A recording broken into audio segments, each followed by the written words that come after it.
The Time Machine by H.G. Wells. Chapter 10. About 8 or 9 in the morning I came to the same seat of yellow metal from which I had viewed the world upon the evening of my arrival. I thought of my hasty conclusions upon that evening, and could not refrain from laughing bitterly at my confidence.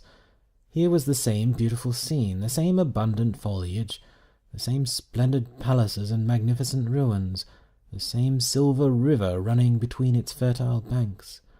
The gay robes of the beautiful people moved hither and thither among the trees. Some were bathing in exactly the place where I had saved Weena, and that suddenly gave me a keen stab of pain. And like blots upon the landscape rose the cupolas above the ways to the underworld. I understood now what all the beauty of the overworld people covered. Very pleasant was their day, as pleasant as the day of the cattle in the field. Like the cattle, they knew of no enemies, and provided against no needs, and their end was the same. I grieve to think how brief the dream of the human intellect had been. It had committed suicide. It had set itself steadfastly towards comfort and ease, a balanced society with security and permanency as its watchword. It had attained its hopes to come to this at last. Once life and property must have reached almost absolute safety. The rich had been assured of his wealth and comfort, the toiler assured of his life and work. No doubt in that perfect world there had been no unemployment problem, no social question left unsolved, and a great quiet had followed.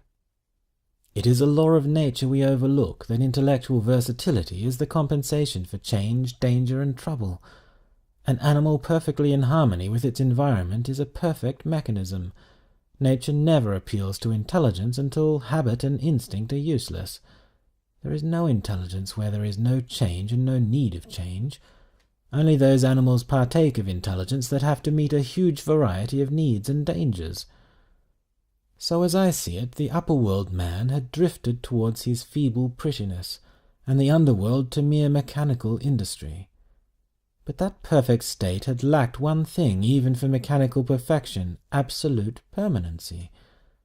Apparently, as time went on, the feeding of the underworld, however it was effected, had become disjointed. Mother Necessity, who had been staved off for a few thousand years, came back again, and she began below.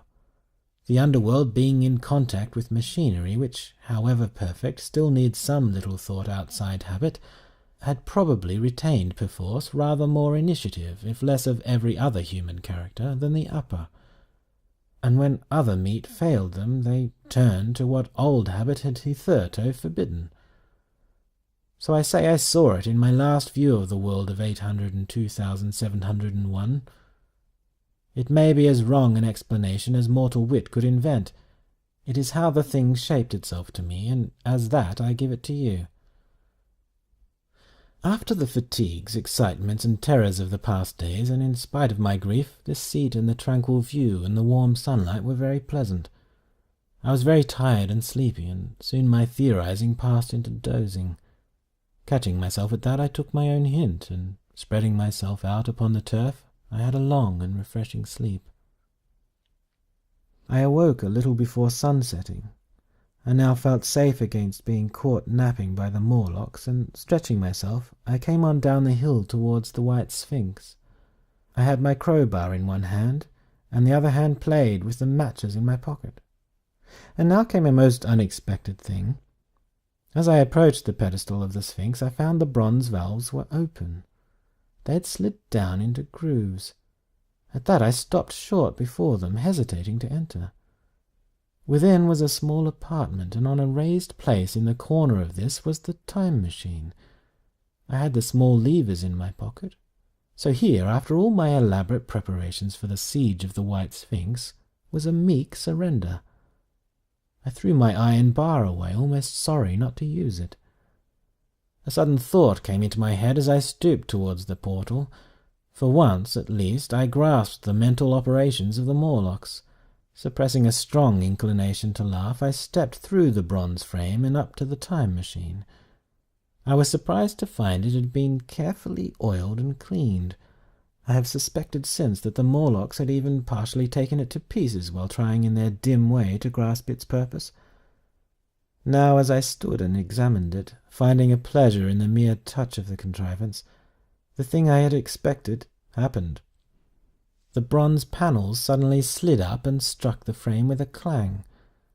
I was in the dark, trapped, so the Morlocks thought. At that I chuckled gleefully.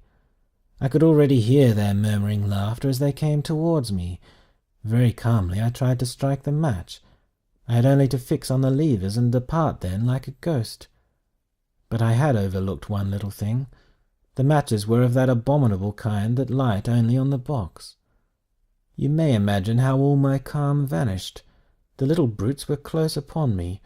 One touched me. I made a sweeping blow in the dark at them with the levers, and began to scramble into the saddle of the machine. Then came one hand upon me, and then another.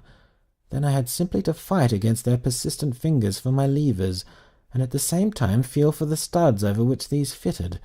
One, indeed, they almost got away from me. As it slipped from my hand, I had to butt in the dark with my head. I could hear the Morlock's skull ring to recover it. It was a nearer thing than the fight in the forest, I think, this last scramble. But at last the lever was fitted and pulled over. The clinging hand slipped from me. The darkness presently fell from my eyes. I found myself in the same grey light and tumult I have already described.